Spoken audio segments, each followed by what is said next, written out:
What's happening, Jordan? How you doing tonight, man?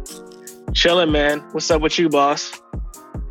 Not much. Very, very excited for this week's episode. I think this is very organic how this week's episode came up. Dan Runcie, founder of Trapital, somebody whose newsletter and whose content I've been reading and consuming for a while. I've always found it to be super valuable. I know he kind of came across the Music Business Podcast, so this episode, it really came together in a very organic way. It all started, went down in the DMs like business tends to these days. But I think Dan, super smart, very analytical person. I think if you haven't already, definitely want to encourage you guys to check out trapital.co. He kind of described it a bit as almost like it's like the Harvard Business Review of hip hop. He puts out weekly newsletters, tons of really valuable content, has various community offerings, but really does very kind of deep dives and analysis, deconstructing some of the success and tactics behind hip hop and behind some of the movers and shakers behind the scenes, as well as artists in the industry. So I think we're always hungry for great resources and thoughtful, provocative analysis. And I think Dan does just that and does it consistently and always at a very high quality. So I think if really want to encourage you to go to trapital.co to sign up for that newsletter. In this episode specifically, I personally really enjoyed talking about a lot of the different macro trends in the industry. I think myself, as somebody that works a lot in the kind of the digital media and marketing space, it was really interesting to speak about this ongoing evolution of media and the influence of media and which kind of mediums have evolved to dominate in recent years. I think we speak about at one point it was blogs. Right now, influencers are huge. Playlists are very critical. So really just speaking to that evolution. Also, really, we kind of spoke for one little segment of the show about like when and if DSPs, kind of like Spotify and Apple Music, will launch record labels, and why not? Why haven't they? Obviously, they have kind of the keys to the kingdom to some extent. So, really, just had lots of really fun kind of banter, and I think Dan's just got tons of very, very well informed and educated and thoughtful analysis and breakdown. So, what do you think, Jordan? Yeah, I always love getting journalists and analysts on the podcast, whether it was Dan Runcie or Sherry Hu, because we get to talk about the industry in a really fun way, which is just to kind of let our minds go and just kind of talk about trends, and it's always great having these analysts on because they study the game. They study all of the things that, you and I and our audience are interested in. So the fact that we got to talk to Dan about several things and that we kind of got to go on a whim of, kind of what interests us and actually got a perspective from somebody who studies the things that we brought up, I thought was super interesting. For example, when we talked about hip hop culture and why hip hop culture is so relevant and how it influences pop culture and the Black Lives Matter movement, those type of things obviously are really important to discuss. And I'm glad that our listeners can discuss it. We also go into, what it's like just being a journalist, his favorite articles to write versus his favorite articles to write versus everyone else's favorite articles. I thought was a really interesting point. And we also kind of talked about growing a business and discussing growing a subscriber base and what that entails. So I think people will really like it. So without any further ado, I think we got ourselves a great episode here. So let's just jump right into it. Let's do it. Dan, happy Friday, man. How are you today? I'm good, Sam. I'm good, man. How you doing? Cannot complain. Very excited to have you on, man. We've been long-time readers, so it's a full circle moment here. Yeah, likewise. No, I shot you guys a note. I was like, hey, loving the podcast. Keep it up. It's good stuff. That's awesome, man.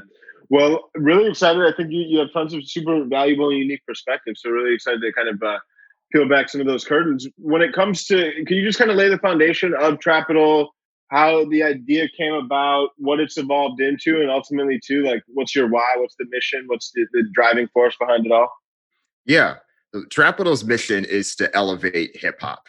I had started this as a side project, and I started it at the nexus of a few things.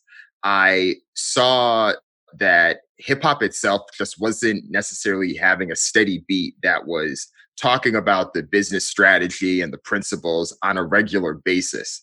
I mean, I had worked in several industries. I read several different reports, and most of the strategic analyses we read, it would be focused on tech, focused on finance. And growing up a lifelong hip hop fan, there just wasn't a set home that was creating this level of content on a regular basis. And at the time, I was doing freelance writing for several different publications, reputable ones, writing for Wired, writing for Pigeons and Planes, other places, Medium. But I never felt that even those pieces were necessarily making the type of impact that I wanted them to. So it was around the same time I started to see where media itself was shifting. There were a lot more indie publishers or people starting 1, 2, 3-person operations, leveraging all the tools on the internet to say, this is the home for this niche. And you can reach this target audience that's really passionate about it. And that's when things started to click. I started to think a bit more seriously about it. And in the spring of 2018, I had started a pilot. I said, okay, let me send this out to my network. I know some people in this industry based on the freelance writing I've done. I knew some people from my own job that I had and just my own network I built. Let me do this. And I was able to get a decent number of subscribers on the email list even before I had sent out the first article. And I was like, okay, there's some interest here. Sent it out. Things slowly started to build and grow from there. And I saw that it was growing, but not just growing, it was growing with the right places. I started to get a few more executives from a lot of the companies and organizations that I was covering and writing about. So it confirmed a lot of what I felt. I was like, okay, there is an appetite for this. And it's on this wave of people getting back into email as a medium to deliver information and to deliver content and build an audience. So things slowly started to build from there. And I think from there was just a matter of timing. That next winter, I was able to get the bonus I had from my job, and that gave me the financial confidence to be able to go out full time and start working on Trapital. And with that, was able to solidify the business model, think about how I also wanted to position this, how I wanted to better target the executives, the people that are in the business of hip hop industry, the people that are in the entertainment industry, and know that my main goals were to, one, provide them with the type of resources and insights based on the topics that are relative and focused on the things they're dealing with. So if we're going to break down what's happening with Rock Nation, let's give Rock Nation a strategic analysis and breakdown the same way that a TechCrunch or the same way that the information or one of those sources would do for Snapchat or would do for Instagram. And being able to do that on a regular basis attracted those folks.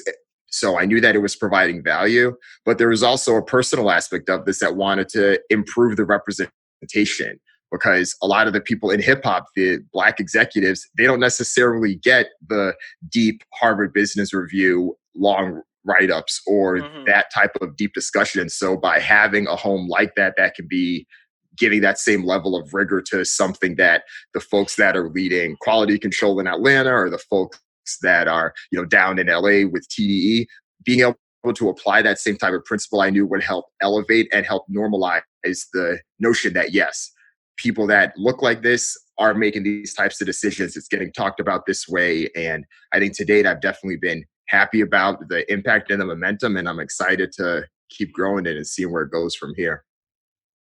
That's so amazing, man. And I think it's definitely filling a very valuable void in the market.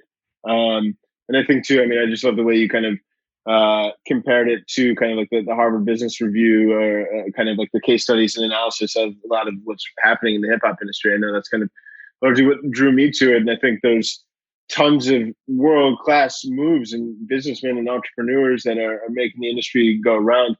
What do you think is, why do you think there wasn't necessarily as much shine historically and that there was kind of that void? I know it seems like hip hop, even as an industry over the last, why do you think that void even existed in the first place? Yeah, I think it's two things, and they're related. And the first is that hip hop itself was just vying for its relevancy for so long. Even the notion of the way that we look at hip hop business now is different than it was in 2015. It's different than it was in 2020. Not necessarily like how I look at it differently, but how the external world is kind of like, oh, wow, there's something here, right? So that notion is different. I think a lot of it has to do with people understanding that hip hop is not just a trend, like it is here. There's people that are seriously caring about it. And I think that as hip hop artists themselves started to just become more empowered, they started to become leaders both within the music industry, outside of the music industry. It forced the hand of, the rest of the businesses to be able to say, okay, there is something here. And once there were specific indicators, like a few years back, once hip hop had surpassed rock and roll as the most listened to genre of music, there was no more arguing that could be done about this. So I think that's one thing. And then the second thing that's related to this, that's tied with it as well, is race. A lot of hip hop artists and a lot of the hip hop executives themselves are Black folks. And if you look at the Black folks that are in corporate America or Fortune 500, even they themselves don't get the same level of rigor as some of their peers. So when you couple that with the genre that was ultimately questioned and people feared for the viability of it and feared for the message that was being delivered from it for so long, I think it just took a little bit of time to get here. So I think there were things that definitely help move that shift along. In the mid 2000s, we started to see Forbes do more coverage. We started to get the hip hop cash kings and cash queens list and a lot of the things they were doing there. But still, it's surface. Like, okay, Jay-Z is a billionaire. Kanye West is now labeled a billionaire, or whoever else. 50 Cent had done this type of deal. But no one was really going deep about the why and the how on the regular basis. And I think now there's a bit more appetite for that. Right. Speaking of hip hop, Diddy has always been the one to say like hip hop is a lifestyle, right? He kind of has been saying it for like 20 years or so. And now it's kind of getting into, it's not just becoming a lifestyle, but it's becoming something that's actually changing the general lifestyle of Americans. And I think that's super relevant right now with the whole Black Lives Matter movement and how hip hop is kind of affecting that movement in like a real way. I saw Lil Baby release a song today. Literally the cover is a picture of him at a protest. I think I saw a couple of other artists release songs just kind of about it. And J. Cole, I think, was the first person I'd heard specifically talk about it within like the past decade or so, after Trayvon Martin passed, with his song Free, where he sings about everybody wants to be free. What do you think about I guess this is something that has been happening in hip hop since Fight the Power, right? But what do you kind of think about this resurgence of hip hop in political activism as it pertains to Black Lives Matter and police brutality? Yeah, I think it's been good to see, and it's been strong to see. I've been tracking a lot of the songs that have been released in the past 2.5 weeks in the week of George Floyd's death, and it's been a lot. It's been a lot of the A-list rappers. It's been a lot of the folks that are just a step below. And if we know that they're releasing songs, that means that there are hundreds of others from artists that are on SoundCloud and all these other places releasing songs as well that we just don't necessarily know about. So I do think that hip hop now, given that there's more dollars tied to it and more people are paying attention, a lot of that activism can have almost a little bit more of an impact, because if we look back to Public Enemy, it was like hip hop was called Black CNN, or they specifically refer to themselves as Black CNN because there was no one that was willing to deliver that message at all. Right. So when NWA is out there, when Public Enemy is there, they are really piercing through that awareness, right? So it took a while to be able to get over that, not necessarily for us that follow hip hop, but for the external world that is now kind of awakening to this stuff. So I think even what we've seen is a difference between how the media and how people, I guess, as a culture shift, have reacted to this movement from 2014 to 2020, and how artists themselves are reacting as well to the movement. I do think that the popularity of hip hop and just the widespread of it does make it a little bit more likely that the people that are fans of it will then be able to listen to and follow what the artists are saying. But I think you're also seeing things outside of just the music as well. Like you're seeing Killer Mike do rallies with Bernie Sanders, at least for the past 2 presidential elections. You're seeing Cardi B sit down and have interviews with Bernie Sanders on her platform as well. Jeezy and Joe Biden, like there's a few different ones that have definitely, had the artists that, or had the person that they were riding with. So I do think as hip hop artists themselves become more multi-hyphenate, they are starting to look beyond just the music in terms of the ways that they can help. I mean, I've definitely been looking at what Rock Nation has done as well in terms of Jay-Z doing a bit more of a push with the Minnesota government officials to be like, hey, we need to get this in the hands of the attorney general to make sure that the case can get the appropriate justice that it needs, those types of things. So it's been interesting to see what's been happening outside of music itself that hip hop is still having a heavy hand in. Right. I can think of specifically, speaking of Jay-Z, like you said, Jay-Z and Meek Mill going for police reform and prison reform, like they're making a real difference in collaborating with Robert Kraft. I think it is to do that. It's really intense. It's interesting because also I think, like you're saying, I just think the popularity of rappers and hip hop culture in general now has just gotten a lot bigger. So like Public Enemy could kind of live in their own bubble, and that was kind of it, right? And you could hear people, play their music, but it did feel like, from my perspective of it, since I obviously wasn't alive during that time, that this was kind of a niche audience that listened to this and that kind of use it as a rallying cry. But now, The Weeknd had a #1 album a couple weeks ago, and he's tweeting about George Floyd. It's like a lot more. The audience is just so much bigger now, Yeah, and I think that's super interesting. Yeah, and the pulse on it is different too, right? It's like back in the Public Enemy days, they were radicalized for the stuff that they said. And then now, The Weeknd can talk about, singing about blinding lights. And then 2 weeks later, like you said, putting an Instagram post on blast, calling out the big 3 major labels and Apple Music and being like, hey, y'all need to pull up too. So, And then they do something about it. Like I remember he tweeted that, and then I forget which one donated $100 million or committed $100 million. Warner donated 100. Warner donated 100, but I think so did for a few days after too. Yeah, right. And it's funny because The Weeknd, if he had the same type of popularity years ago, he would have had to call the executives up, right? But like he can just kind of put it out to the world and they see it. And it's like, oh shit, he posted about this today on Twitter. We've seen it. We can't ignore that, one of our most popular artists has said something. You know what I mean? It's just a lot more direct, but I love it. I think it's great. Yeah, no, same. I know we mentioned that there's a couple kind of things that we just mentioned too, where there's like organizations and artists that are really coming together and leverage their platforms to drive change. Are there any other like specific organizations or artists or individuals that you feel are taking very unique approaches to leveraging the influence that music and artists have to drive and accelerate progress? To me, that whole subject is just so fascinating because I feel like artists are the true tastemakers of culture, and that goes beyond just what people are wearing and what people are buying. So, Yeah, I think even things like on a minor level, I look at someone like Ava DuVernay and the work that she's been doing, and a lot of the projects that she's been getting greenlit. I do think that Netflix has her covered financially to do a lot of this stuff.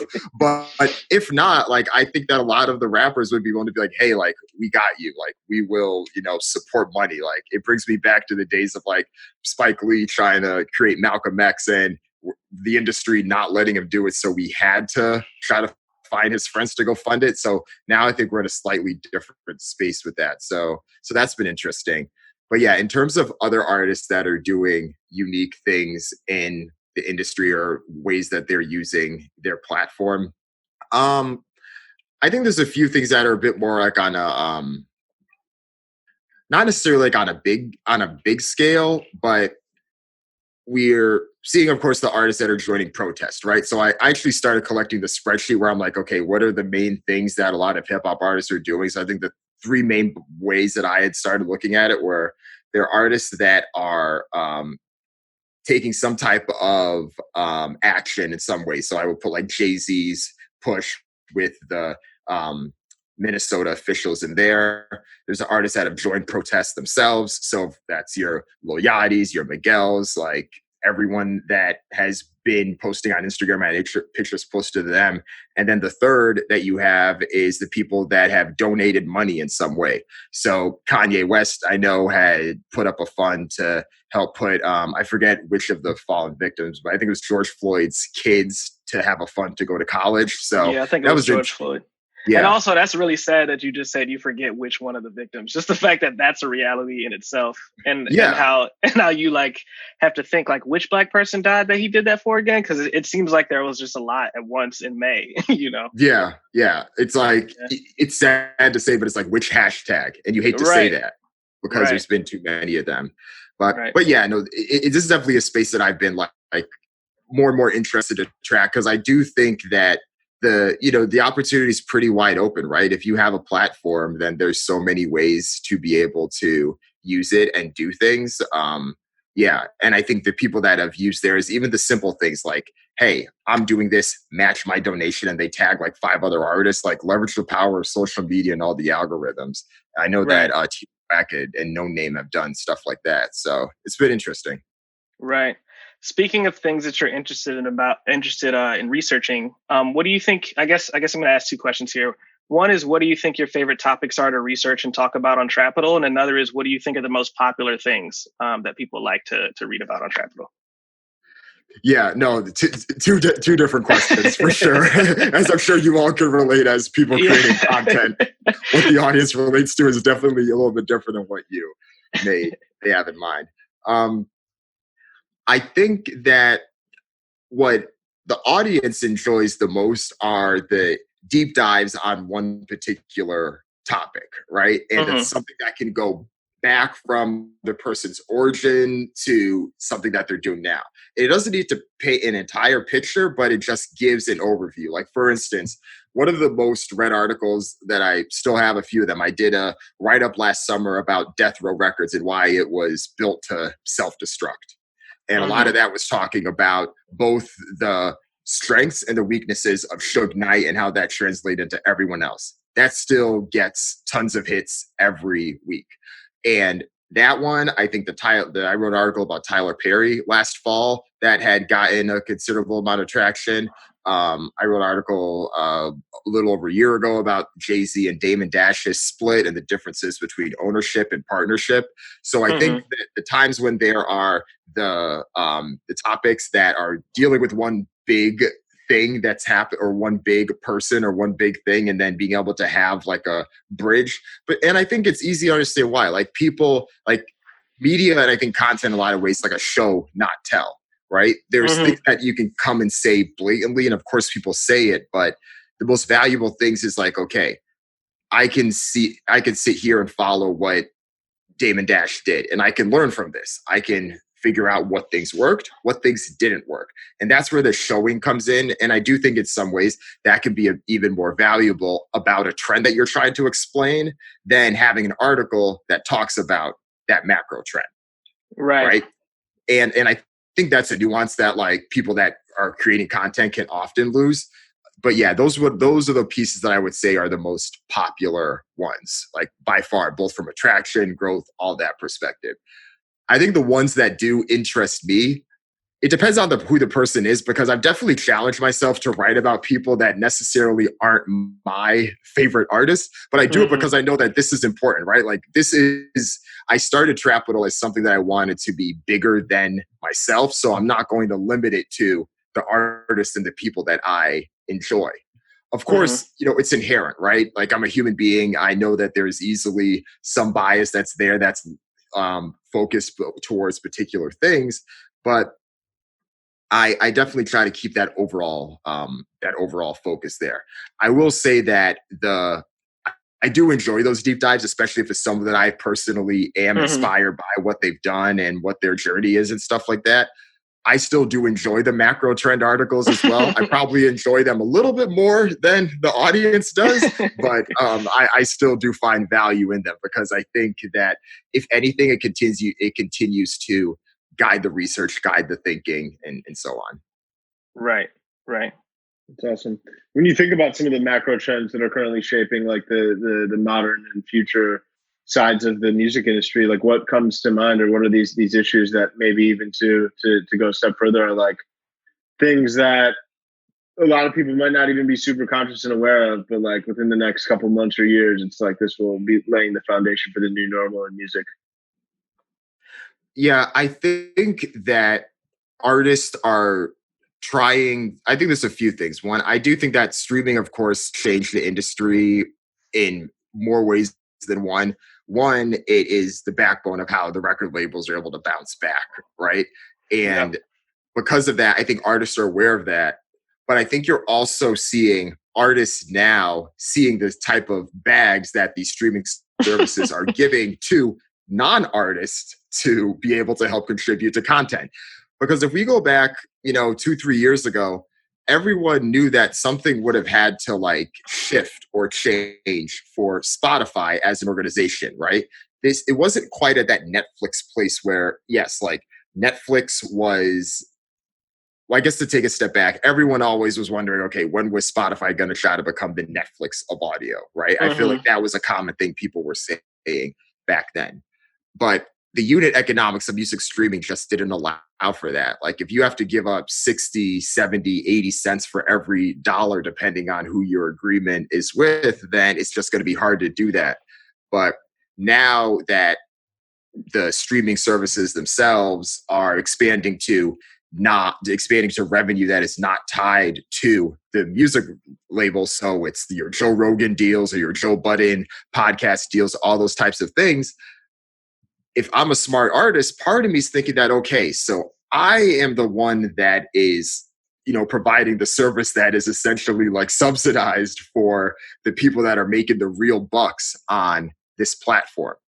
And I wonder then how many artists may then consider, okay, does this mean that I need to run the money to see, okay, does it make sense if I try to go the Joe Budden route? Do I try to build up some leverage so that I could get more than the pennies on the dollars from Spotify? Like, how will that work? And I think that there's going to be even more pressure for this, just looking at how the music industry and how artists themselves are going to look back at the revenue they generated in 2020. Like, think about all the artists that were like, this is going to be my year. I have the tour that I'm going to go to 3 different continents, 60 different shows. I'm going to make 8 figures from this. But that's not going to happen this year, as we all know, given the pandemic and given everything that's happening.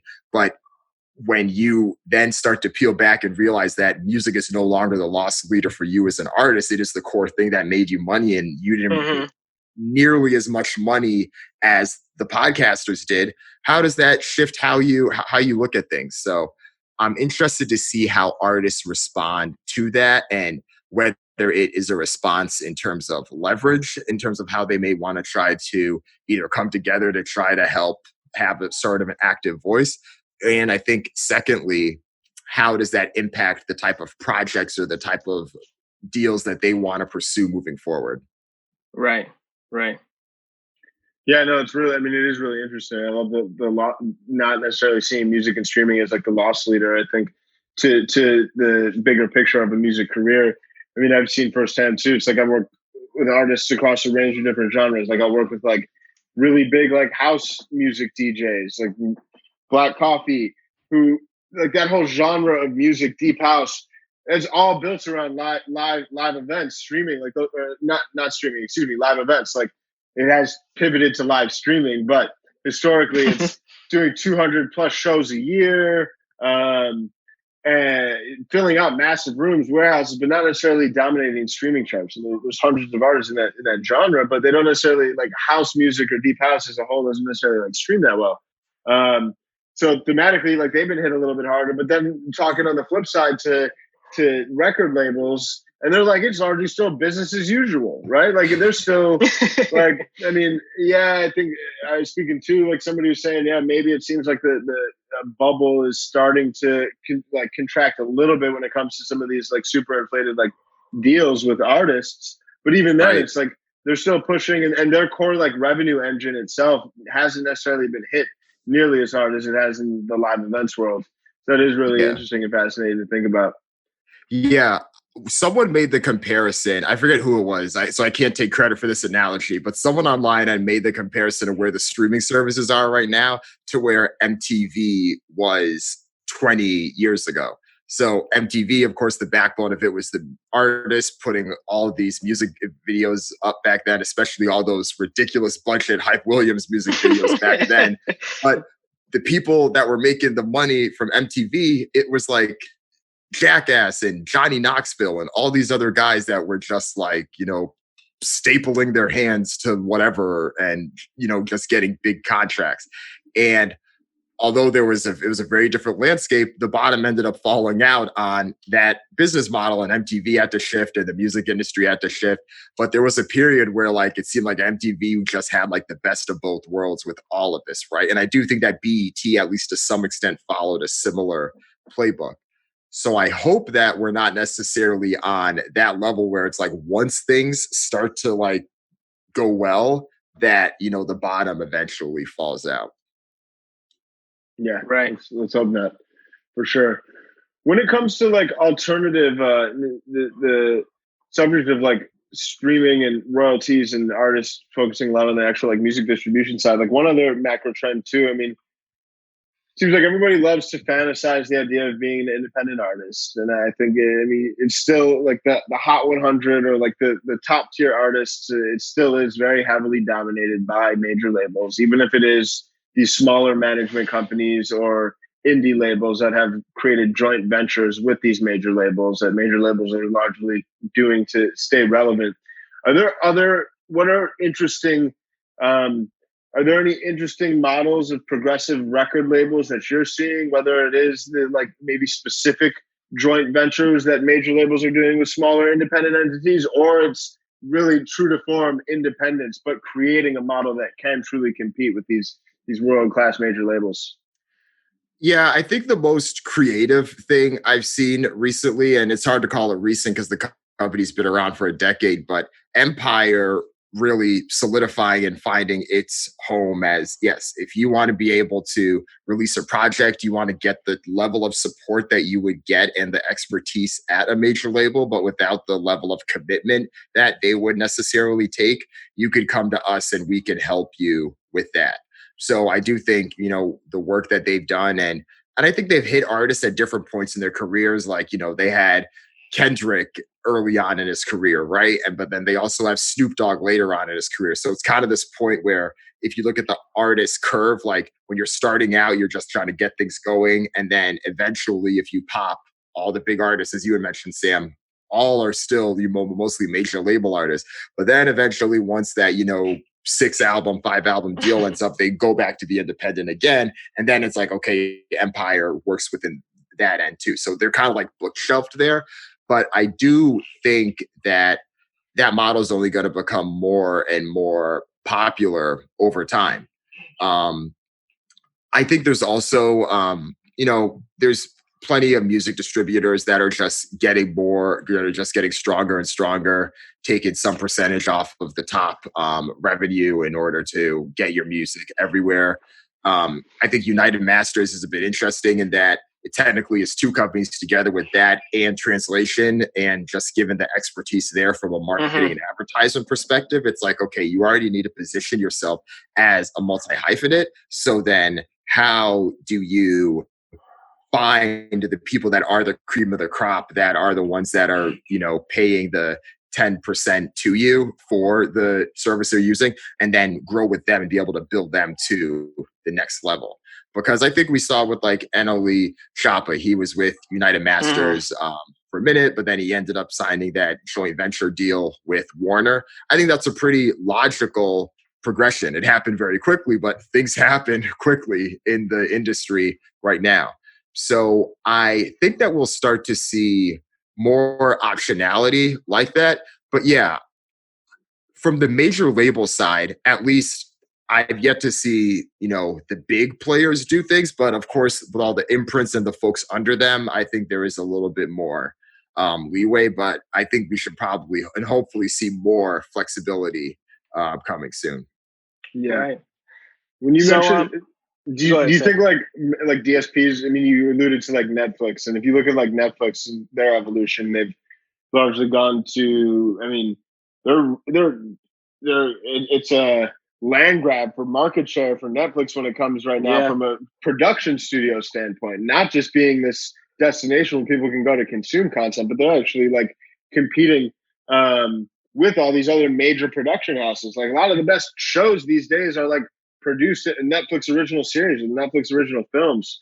Like I know there's been like mumblings around that stuff. I mean, when does that shift happen in DSPs? Like, if Spotify truly has as much like owns distribution and the relationship with the customers more so than any kind of distributor. I mean, if you were to look at them now, like a record store, like a modern day record store, like they can literally like inject it into their algorithmic playlist. They have editorial playlists with hundreds of millions of listeners. Like, at what point, I mean, are you seeing this shift happen? And if not, like, do you think it's just a matter of time before like Spotify has their own label arm? I know there's been some like dealings behind the scenes and it's happening ish in small pockets, but what's your take? If you asked me a year ago, I would have said, I don't think it's going to happen. If you asked me 2 years ago, I would have said, I think it's going to happen. And it's funny just given like how much it shifts, because I mean, if we go back 4 years ago, this was the wave, right? Like everyone was getting exclusive, whether it was Jay-Z and Beyonce on Tidal or Chance and Drake on Apple Music. But then like when Frank Ocean did Blonde and he put it out as exclusive, Universal didn't see it coming because he had dropped that album Endless a day before. Day before, that Endless album was the end of completing his record label deal, and that was essentially his throwaway album. And the next day he releases his real album, and Universal gets pissed. Universal says, we're not doing this anymore. And it essentially, at least temporarily, put, a knife into that movement. And then things just kind of halted for a minute. But the streaming services had much less power back then, right? I would need to quote to see how many it is, but Spotify maybe had a third of the subscribers, maybe half of what they do right now. And the non-music revenue wasn't as developed. So I do think that naturally what happens, right? As you grow and you're able to gain more money and leverage outside of the major label backed revenue, you become more powerful. So therefore you can start to negotiate more, and you don't have to necessarily give up as many points on each contract as you do with the majors. Granted, I know everyone has ownership stakes in each other, so there is at least some vested interest between, let's say, a Spotify and a Universal Music Group. But over time, yeah, I think in the back of my mind, I'm like, okay, well, when is this going to happen again? Eventually, because now you're seeing things happen in little spurts, right? Like, so Drake may have an exclusive deal for additional content or radio with a Pandora or something like that. Or so-and-so may have a deal with Apple to do Beats One or to have their radio show there. So they're getting exclusive deals with artists for pretty much everything that they can except for the actual music. But it's only a matter of time before that happens. And I think as we saw with Netflix, it's like all of a sudden, the only Netflix shows are like House of Cards and like Lilyhammer. And then, 18 months later, they have like everything, right? Right. So I feel like I don't know if it would be as drastic with audio specifically, but I mean, I just wouldn't be surprised, because I think this is business, and anytime someone gains more power, they're going to try to do things that may have not worked 4, 5, 6 years ago, but they could now work. Right. Yeah. I also think that just, at least in my opinion, as a consumer, video content is just a little bit different in just terms of how excited I am to hear it, the immediacy that I want to hear music versus the immediacy that I want to see videos or TV shows. Like, I think when albums come out and when New Music Friday comes out, I'm on Spotify immediately to listen to it, to check it out. Or, I'm on, Apple Music to listen to whatever album came out most recently. And I think for TV shows, for some reason, I'm like, oh, this so-and-so is back on Netflix. I have to find some time to watch that. And it's not as immediate as music is. And I think that may be what makes it a little bit more difficult to do in terms of like what Netflix is doing, because I don't think people are like super accustomed to subscribing to more than one channel for music. I think it'll be a long history coming from people like stealing and pirating music. Like, that was the immediate. It's like you could get on LimeWire and get whatever you want as soon as it came out. A lot of the times before it came out.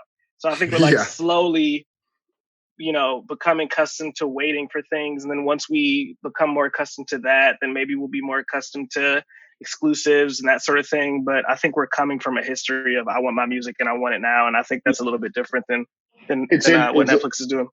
Interesting point, but isn't like the massive majority, like the majority, hands down majority of like revenue generated off royalties and music, off catalog and old music? So, by like from a strictly like quantifiable standpoint, I mean, even then, it's like still it's very similar in that regard, right? Yeah, I would say so. Because yeah, I mean, if you look at Spot, like for, I guess yeah, if you make the comparison, like with Netflix, as for all the new content that they're doing, the two biggest things they had were like The Office and Friends, right? Mm-hmm. That's essentially their back catalog.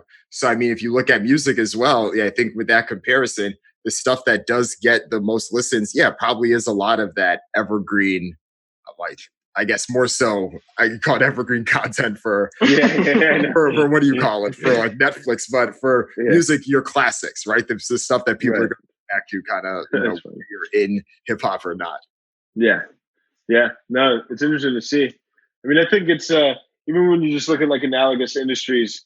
I was having a conversation with a friend that built up a really cool company with the author Tucker Max called Scripted, and they have authors write books. It's like it used to be called Book in a Box because you'd be a successful entrepreneur, you want to write a book, and over the course of like 5 to 7 hours of interviewing, they'd download, and then they'd have these world-class writers. I mean, it was co-founded with Tucker Max, dope company.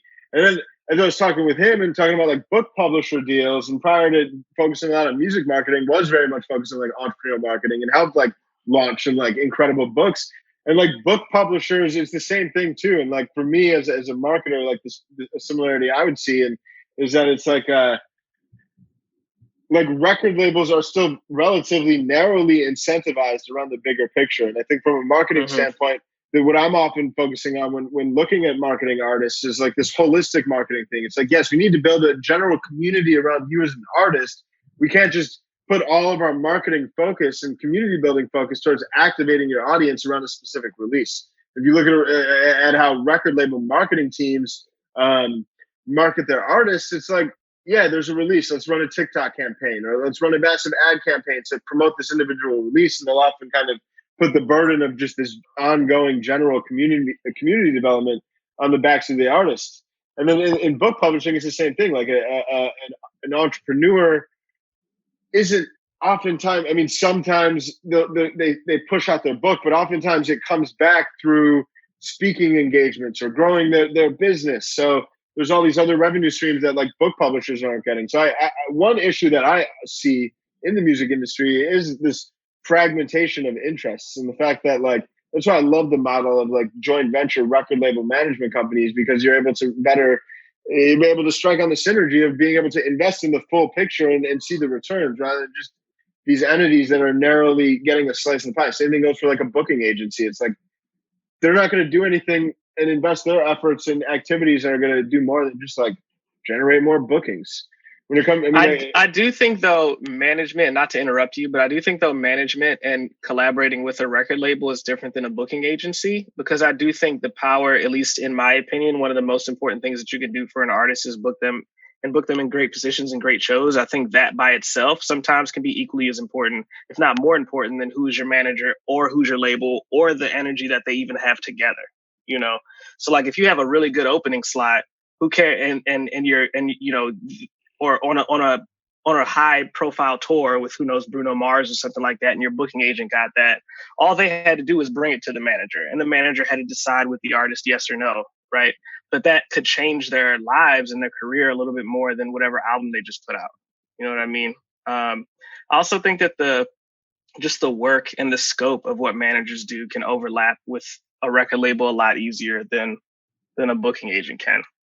So I guess Sam, I have a question for you now. Is what would you see? And I guess this is for you too, Dan. If a booking agency or a company that was, you know, super niche, kind of like that, where they only did bookings, what other industry or field in the music industry could you see a booking agent potentially collaborating with? What other field could I see a booking agent? Right. So you brought up management, record label, and I do think there's a lot of overlap there, right? And then for booking agent, what scenario do you think that those two things could like mesh a little bit more? I mean, management can kind of mesh with a lot of things. I guess, I just think it comes down to like incentivization, and I feel like if you are random metaphor that comes. You're not even going to do it. Stupid metaphor. Disregard that. I will say, booking agents get rich. A little slice of the pie. It's like you want to be the rising tide that lifts all the ships, not like trying to catch one wave. And if you think about how it's like fragments, that's a slightly better metaphor than what was in my head. But generally speaking, from a collaboration standpoint, I think you just need to holistically think about what are all the different elements in the development life cycle of an artist. And to answer your question, it'd be every single entity involved in that process. Yeah, because I do think that one of the frustrating things about music right now that is definitely different than it was a few years back, before the streaming era, is how quickly and perishable the content can seem, right? Mm-hmm. Like, I've had this conversation with a few people, but Drake dropped that Dark Lane demo tapes mixtape, 6 weeks ago at this point? Mm-hmm. Maybe 7. I don't know when you're going to air this. So, I may be dating it, but he dropped it at, within the past 2 months. And it is already out of the conversation, gone. Granted, yes, there are bigger, more important things that are happening in the world right now. But even if that weren't happening, let's say, even if there was no pandemic, even if there was no uprising about racial injustice, it would have been out of the, would have been out of the media life cycle at this point. And for, arguably the biggest artist in the world, even though it is just a mixtape, that thing doesn't necessarily happen. It doesn't, or rather it didn't happen, 6-7 years ago when Drake was releasing, if you're reading this, it's too late, or What a Time to Be Alive in those mixtapes. So I do think it puts more pressure, to your point, Sam, it puts more pressure on people to think about the big picture, right? We can't necessarily put everything into these albums the same way. Yes, it's great if you can put out that To Pimp a Butterfly or My Beautiful Dark Twisted Fantasy opus that's going to, stand the test of time. But how are you going to keep things fresh? And I think you're seeing artists do a few things. You can take the Baby's route and release an album every 4 months and, at least keep the pressure hot as long as you can, and just taking advantage of the ease it is to create more music. You can take a bit more of the Meg Thee Stallion route, which is what she's doing now, which is, putting out things every little bit, but still making sure that you are present in the media and in the landscape in some way so that your opportunities still come because you are present, you are there and available. And that's where I do think that the shift from being a rapper to being this multi-hyphenate matters, because it can just be something as simple as a viral TikTok clip or something you say on Twitter that resonates with a lot of people that keeps you in the public consciousness and makes it more likely that people are going to purchase your merch or people are going to follow you, and you're going to increase your funnel so that when it comes time for you to sell your goods and sell those things, you still have an engaged audience that's willing to buy and support. Yeah, no, for sure. That's a fantastic point.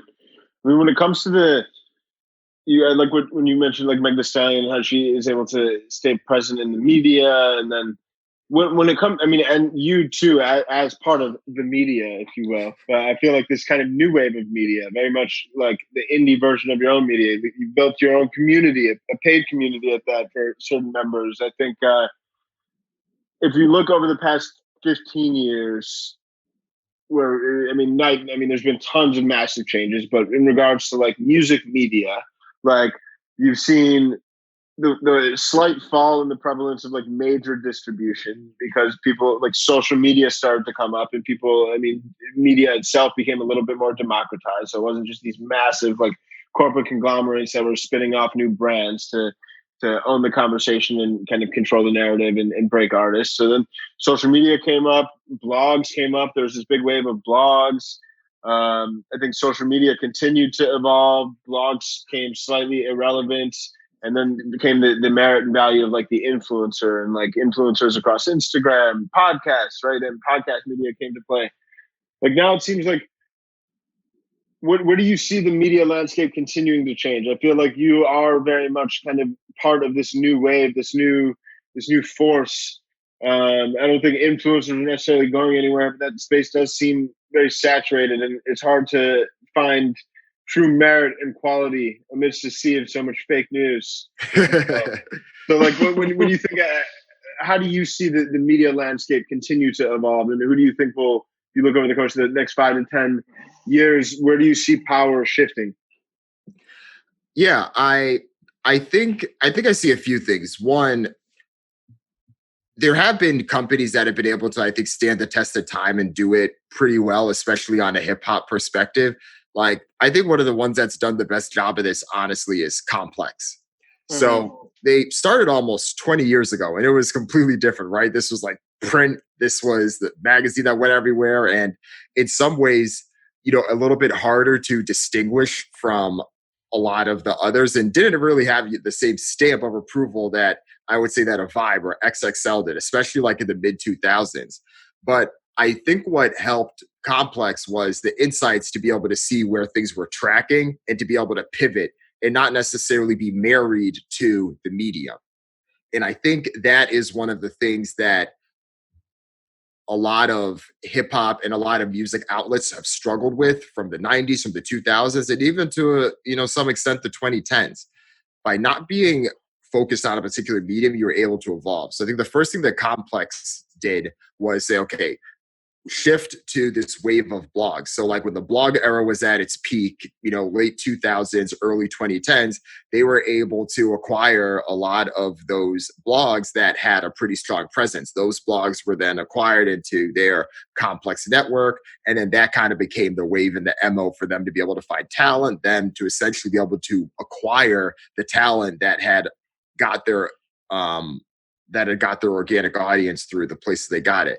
And then I think you saw in the 2020s, or not the 2020s, in the 2010s, shifting and following where things were from a social media perspective. I mean, I think Complex is probably one of the most active, whether it is sharing highlights from a sports game, talking about something relevant that's happening in pop culture or related to its target demo, and now has really become the home for that 18 to 26-year-old group, primarily male, that they own. I've called it collectively like the Travis Scott demographic. Like that's Complex. Like the overlap is pretty strong. And I think they've done that. So I think they've done that pretty well. So I think the outlets that can not necessarily connect themselves to the medium will be strongest. And I think in terms of myself, I definitely got my name out there and has been able to get Trapital to spread because of my own distribution through email. As I mentioned at the beginning of the episode, email kind of saw this resurgence, and a lot of people started getting newsletters, and a lot of people started creating them. Some of them just free, some of them paid in communities such as mine. So I think there was a bit of a benefit there of like people be like, okay, what's this wave? What's happening? Like, and then who are the music newsletters? And I think I benefited from people often pointing to mine as one of them. So I do think that, but even with me, I'm keeping up to date on where things are happening as well. Like if everyone is now doing something, right? Like what's the old thing? If everyone's now doing something, you need to always be considering what that next move may be. What that honestly is, who knows? But understanding where are things going from a podcasting perspective, where are things going from a social media perspective. Like for instance, Snapchat just did this big presentation about how successful things have been for them and how they have, that younger audience and demographic pretty strong as well. And I think that could be a blind spot for a lot of people in the music industry that have been so focused on developing the Instagram strategy and kind of overlooked Snap for a bit and then now shifted to TikTok. So I think being able to not just pivot well, but being able to understand where things are. And I think, I think for the smaller indie folks, realize that, the internet is a pretty big place. And if you can keep your costs down and keep things manageable and you understand who your audience is, you can run a successful, profitable organization that does the things that you want to do and makes the impact without needing to, try to get to that next level. And I guess by that next level, not necessarily from an ambitious perspective of not wanting this to grow and grow, because I do, but not needing to have a staff of 100 or not needing to have a payroll of whoever in order to make this happen. And I do think that that's one of the benefits that comes from this. There has been a lot of talk as well. I think people have often wondered, like, okay, well, there's this unbundling that's essentially happening where not just folks like me that have kind of started their organizations from the ground up, but there's also people that were journalists from the New York Times or the Atlantic that were reputable, but then are now going on Substack and launching their own newsletter. Right. So it's a little bit of a different type of gain. So it's like now that's essentially the unbundling, but then some of those same folks are starting to rebundle. And I do think that there's good in that, right? Like this is now, it's a good time for an individual creator to leverage the power of the internet and be able to put your name out there.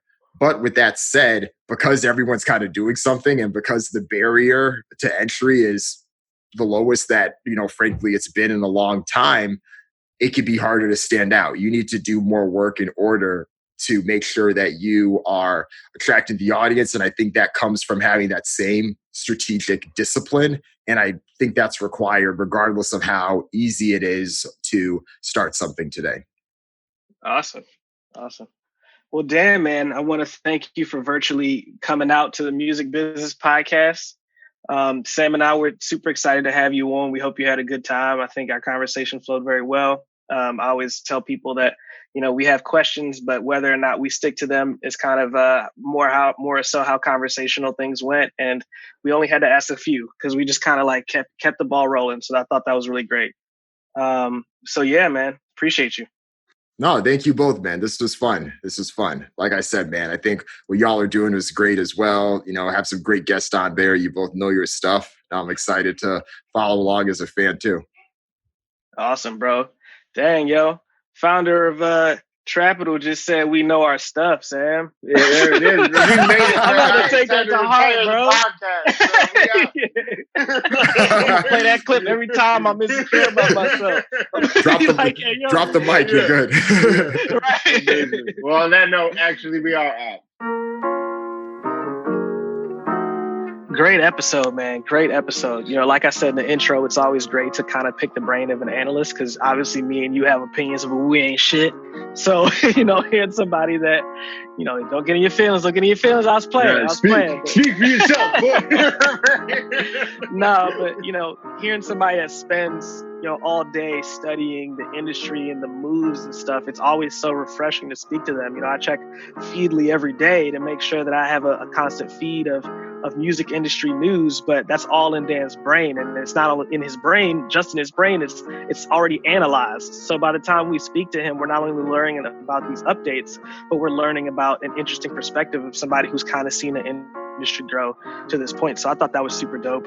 It's also really interesting to me that he grew a journalism startup in San Francisco. Obviously, when people think about hip hop culture, there's obviously a vibrant culture in San Francisco, but in terms of just making a startup and him being able to provide for himself off of a journalism startup, I think is super cool. And I really think the conversation that we had about DSPs and how they can kind of turn themselves into the new Netflix if they do things right, whether that, in terms of exclusives and that sort of thing, and how DSPs can actually turn themselves into a money printer like Netflix essentially. So I thought it was great. What'd you think, Sam? Yeah, I thought it was incredible, man. I really enjoy being able to.